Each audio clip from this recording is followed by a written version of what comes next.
The next speaker is our rebel with a cause. James is, it's going to be James Murdoch. His family and I are neighbors. James is just telling me that he's now carrying a Pommy and a US passport. There'll be a lot of questions on identity and all that kind of stuff later. But his family are from God's Own, right, from Australia, which seem to be the World Cup winners in everything they touch, which is extremely irritating if you live in New Zealand. Americans find it very difficult to tell New Zealanders and Australians apart, okay? The fundamental difference between the two nations is that New Zealanders chose to live in New Zealand.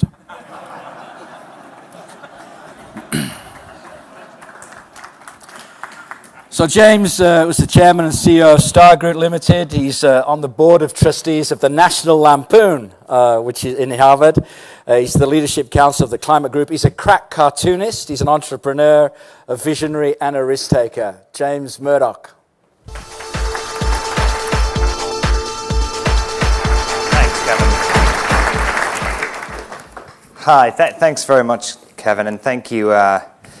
Thank you, everyone, for having me here. I should say thank you particularly, Nikesh, for inviting me. Now, Kevin's asked us to talk about a very big subject. When we get into things like branding today and tomorrow, and it's very tempting to sort of spout lots and lots of sort of marketing gobbledygook and sort of platitudes about that, and you could go on for a long, long time. I'll try not to and just be brief if I can. Because I think it's important to really think about, though, how brands and customers are really engaging with each other. And what Kevin talked about earlier, that sort of movement from one to many to many to one and many to many, in most cases, is something that is genuinely fascinating. And particularly for us at Sky here in the UK, because we're both a national brand that is really adapting very, very quickly into new sectors, from the television sector into broadband and telecom services and things like that. But we're also a seller of advertising as well, and a seller of marketing services. So sort of being on both sides of that question is something that presents some unique opportunities for us. Now, I think we all know in this room that mass broadband penetration, which we're seeing kind of happen globally, and really the new consumer phenomena that it spawns. And we've heard this morning already, and I'm sure a lot more over the next few days, about Web 2.0, social networking, file sharing, et cetera. It's creating really a huge host of new opportunities for brands to engage with customers, and I think very importantly for customers to engage with brands. And that's something that I think is most exciting. Now, it seems obvious to say that the winners are going to be brands that can actually really embrace this, but embracing it is not without risk. I think the key thing is that the pace of change in all of this is accelerating, and constant reevaluation and really reinventing of how we talk to customers and listen to customers is really a task now for every single day of the business, that constant appetite for change, and really waking up in the morning and say, today we're going to eat change for breakfast, and we're going to go and do it just for the sake of it sometimes. Staying behind or staying back, defending your territory, trying to erect barriers to entry in your business, those things, I think, are places that really can end in tears. So change is something that's become really crucial for us at Sky and how we approach everything we do. Now, we do talk a lot, and we can all talk a lot about important sort of new fads, whatever the newest thing is. We saw, people get very, very excited, and still very excited, as Kevin said, viral videos out there when you have Nokia putting an ad. I think it was Nokia where the cat was going around the fan. I should have had a video of it this morning, and then sort of leapt onto a fan and then crashed into a wall and this and that. And it went out to millions and millions of people. Or that anti-drug message that Kevin said. We also hear a lot, particularly here in the UK, I don't know why, about podcasting. That seems to be something that all the sort of Guardianistas out there are very, very excited about. But I think it's not about each individual new piece or each individual new method or tool that we see the connected marketplace kind of give a brand or give a media owner as well. It's really much more about making the whole come together. And I think from a customer perspective, but also from a brand perspective. That's very, very rare that we see brands and customers really engage across the piece of media consumption, but also media buying by advertisers seeking those customers custom.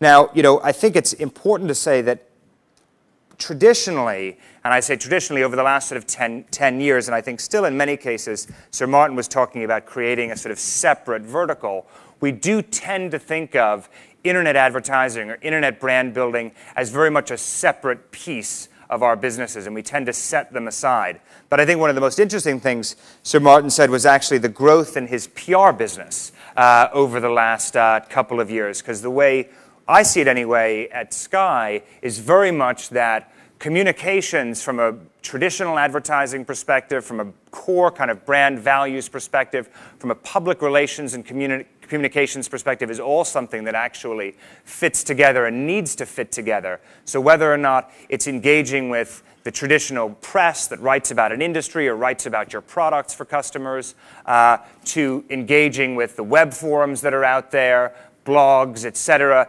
customers coming together to talk about your products and yourself, to where you place your advertising, if we're buying airtime on ITV or outdoor advertising or in the press. Putting all of those actually together from a buying and a communicating perspective on our side at Sky has actually been one of the key things that we've done over the last few years, and actually collapsing that together to really try to have one message to customers. Because if you don't do that, I think it can really ignore what the real opportunity is. And I think it's about the connectedness and understanding the connectedness of all media. Now, it's driven by the proliferation of networks that we see all around us, in our pockets, in our mobile phones and BlackBerries, in our offices, in our homes, be it in our studies, or if the kids have a computer. It's driven by that. But it's also driven by the fact that that ubiquitous connectivity of people really leads more things for the first time into the orbit of media than we've seen before. More things are tools for communication than really we've ever experienced before. And that multiplicity is multiplication kind of keeps going. Now, of course, it's not just advertisers that have to change the way they think, or that are now changing the way they're thinking about this. Television networks, newspaper publishers, book publishers, movie studios, we all have heard a lot and read a lot about old media versus new media. But I'd also argue that internet companies, the new media of barely a decade ago, are also really trying to struggle, or really struggling to figure out how it all fits together into a marketplace of ideas and of communication that frankly feels a lot more complicated than it did just a few decades ago. Now, the connected marketplace, and this is the important thing, is really a collective of disobedience. It's self-determining by customers. That quote by A.G. Lafley that Kevin had up before, about letting go and understanding sort of who's the boss. This community of connectivity is self-determining, and it is evolving very, very rapidly. And I think for brands, great brands, if you want to use Kevin's terminology, love marks, they really need to understand this. And this bond that needs to be built with communities of customers, and importantly, communities of future customers, in a much, much more deeper and multifaceted way. Now, most of you at Sky, most of you out there, who think about Sky, if you think about us at all, which I wouldn't suggest you should, might think of us as a satellite TV broadcaster. 18 years ago, that's sort of where we started. More recently, we became a phone company, as I joked to Nikesh earlier. I never thought we would be in the business. We always thought we'd be in the business of making great television shows and exciting things, and it was always sort of glitz and glamour and stuff like that. Now we've got people in hard hats digging up roads and talking about fiber, armored cable, and things like that. It's a lot more mundane. But it's an interesting way to think about our business, in that traditionally all of our sort of commentators out there have thought about us as a very product-centric way. They've said, you're a television business, not just you're a television business or a content business, you're a satellite television business. You do it one way, and that's how we'll characterize you. And they had whole different people that would follow the cable business or the phone business or the production business and all of these other things. Now, Our view actually is that this new business that we're in, if we're in broadband or telephony or other sorts of things out there, is really, not to say that we're now multi-product, but it speaks to the fact that our most valuable asset was never the particular cleverness or lack of it of a way that we broadcast television or a way that we provide voice services. It's actually the simple fact of a direct and ongoing relationship that we have with 8.5 million customers, families across the United Kingdom and Ireland. That's 1 in 3 households in the whole place. Now, our ambition is really to try to make a real difference to those customers and their families by providing, yes, world-class entertainment services, which helps us in terms of providing advertising services and things like that, but also communication services, and giving them a choice and greater choices about how they communicate with each other, not just with the world of information and content. Now, our brand is absolutely central to how we do this. It's obviously the sort of glue that binds together a lot of these things that we do. But a customer-centric kind of brand-led approach, which may seem really obvious to those of you in the audience working in the FMCG sector or retail businesses, or in many cases advertising. But it's really surprising how alien it has been in the media marketplace and how alien it has been in the content business, particularly in television broadcasting here in this country, where too much attention has been focused on satisfying the demands of politicians, of regulators, of constituencies outside the kind of most important constituency, which ends up being our viewers and our customers.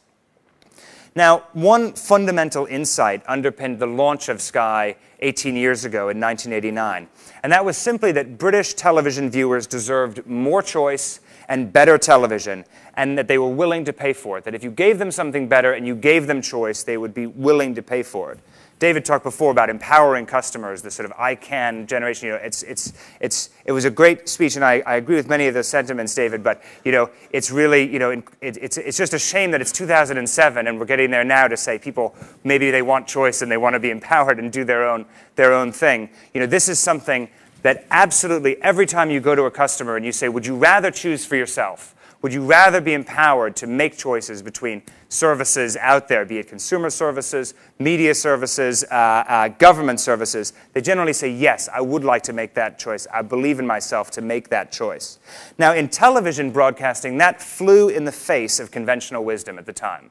To say that people would want to choose, that they could benefit from having more choice and information, was something that was, really not something that people wanted to believe. But it's been central to our business ever since. And as we've grown and we've expanded into new areas, including broadband and telephones and things like that, consumer choice and empowerment have had to remain and must remain really the guiding principles of all the things we do in establishing that brand connection, that basic mission with our customers and that community of customers is then what gives us license to go and offer those new things. Now, that's why we have things like Sky Plus, our personal video recorder, why we have Sky Broadband and Sky Talk, why we allow customers to take all of the movies that they buy from us on the television service and download them over the internet onto their laptops. That would have been anathema to a business like ours just a few years ago. Now, none of these things are without risk to our previous sort of business model, if you will. In fact, they all represent risk, be it Sky Plus, to our advertising business, as I said, the movies broadband, to our core movies service and the basic copyright issues that are there. But this is important. Consistency for a brand today is not the same as consistency for a business model. And consistency for a brand is about understanding the core mission and the core values and the basic bond that we have with that community of customers that we have out there, and moving through that even if, and in some cases especially if, it presents risks to the rest of the business model around it. So these brands and these principles really embody what we stand for as a business. And they stand for more than just the characteristics of our services. So our commitment to helping customers, for example, tackle climate change, which we try to talk to customers about a lot, or if we work with local schools to encourage participation in sport, which we do in over 500 schools now in the UK, they're just as much a part of the Sky brand as innovative technology or high-quality television programming, sports coverage, things like that. Now, our business in the marketplace we operate in has changed a lot over the last 18 years since we launched. But there is this one thing that remains constant about connecting customers, giving them choice. But it's important today to consistently ask ourselves, particularly in this connected marketplace, to really, and I think all of us need to ask ourselves this every day, really truthfully, how close are we to our customers? And I think it's important to not confuse knowledge about our customers, perceived knowledge, with real understanding. We spend millions of pounds a year on market research. We've built a comprehensive database of pretty much every household in the UK, which is terribly interesting how easy that is to do nowadays. But it's a big one. We understand a lot of data about our customers and our future customers. We have tons of it, but it doesn't equal insight. Real understanding really comes only through dialogue, I think, by listening to and talking to individual customers. Now, our contact centers in Scotland, we have a bunch of contact centers up there. They handle almost 1 million telephone calls a week from customers. And we have a team of field engineers that make over 3 million household visits and go directly to talk to customers over 3 million times a year. Now, that's a lot of interaction with customers and a huge opportunity to engage with them actually face-to-face. But until very recently, it was a source of customer insight that we essentially ignored. We amassed a lot of statistics about what people were calling about, what the reason codes, so to speak, they were, and they were filed on big sheets of paper. And we amassed lots of statistics, important sort of performance indicators about how fast we can answer the telephone, for example, 22 seconds on average, which is very important. It's one of the most basic things you can do. We talk a lot about understanding customers. They really want, just answer the phone when I call. The basics are crucial. However, we never once asked our frontline staff, these thousands of people who talk to our customers every single day, about the conversations they were having, about our products and services, about what customers were telling them, about how we could make it easier for them to sell. But I'll give you an example. Since we've started doing that, a key input, we just recently reorganized our movies channel. We had a big bunch of movie channels. We had 9 movie channels. And they were called Sky Movies 1, Sky Movies 2, Sky Movies 3, Sky Movies 4, Sky Movies 5. And it was this big thing, and we thought it was great. We had all the movies and whatnot. And it wasn't working. And we were actually seeing a gradual decline in terms of percentage of our customer base of the movie channels. And we said, why is this? We blamed technology. We said, it must be about DVDs. It must be about people downloading stuff. It must be about the free-to-air broadcasters. Most of them state-owned, bidding up the cost of Hollywood rights. And they said it was really just terrible. But we went and asked our customer advisors, and we just said, what do you think? And they said, well, what you should really do is organize them by what type of movie they are. And then we can sell them better. So we want a Sky Movies channel that's about sci-fi movies. And we want a Sky Movie channel that has the big blockbusters. And we want modern classics. And we want all these things. And we put together a series of focus groups, essentially, with these customer advisors. And actually, they design the product for us, directly from input with customers. And now we will see how it goes. We've just relaunched all the products, the Sky Movies products, over the last month. But it's a crucial new way for us to do business, to directly listen to our customers and feed it into the product pipeline literally within weeks of getting the information and saying, let's try this out. And that constant speed of getting customer feedback right into the product is something that's new for us, and I think new for a lot of sort of so-called traditional businesses to be able to do that.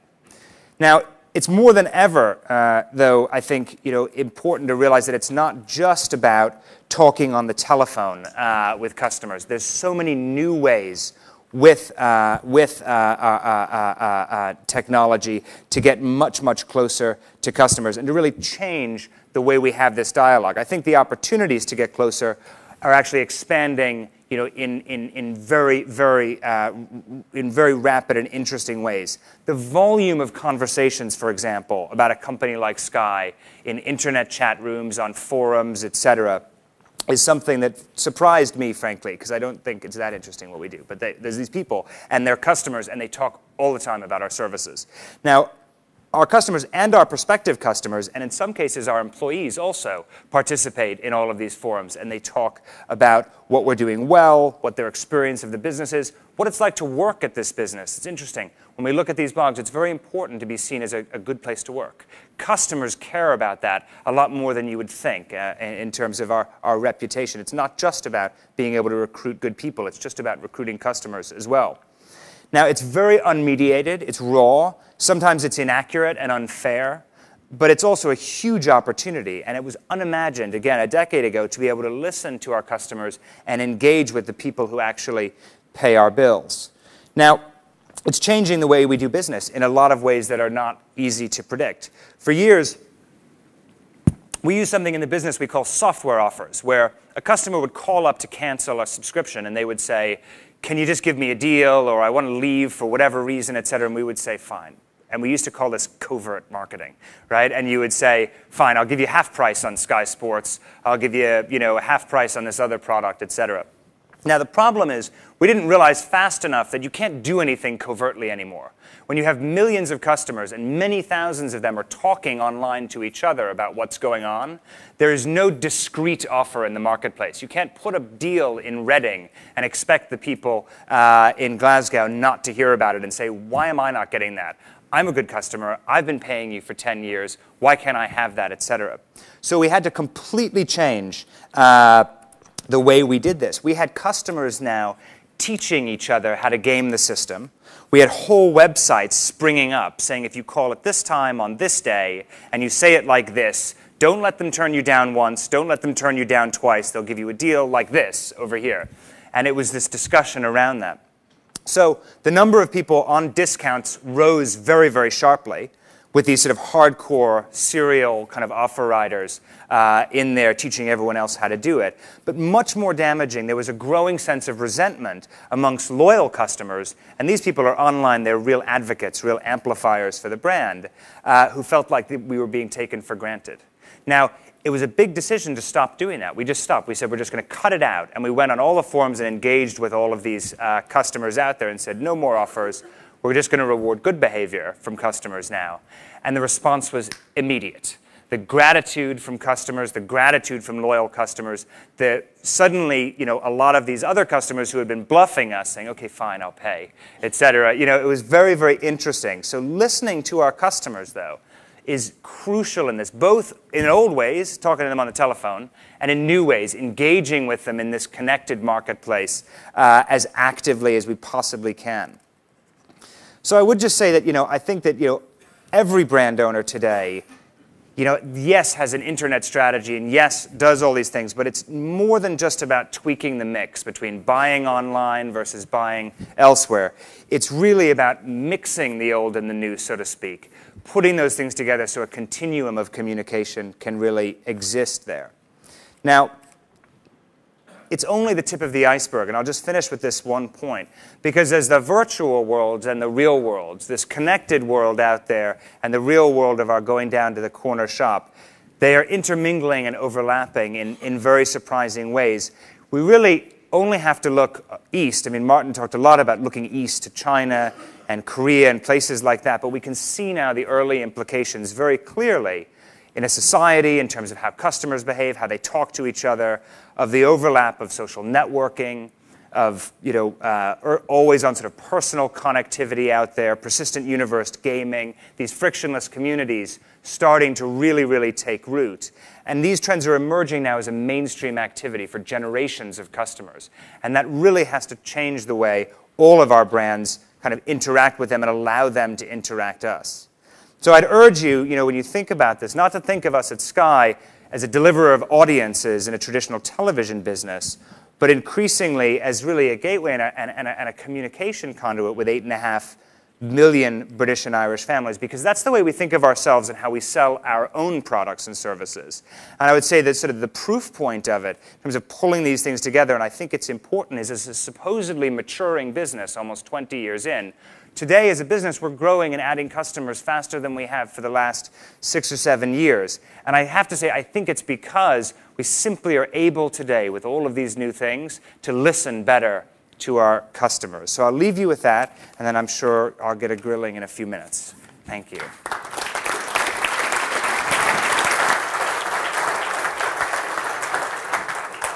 Thanks very much, James.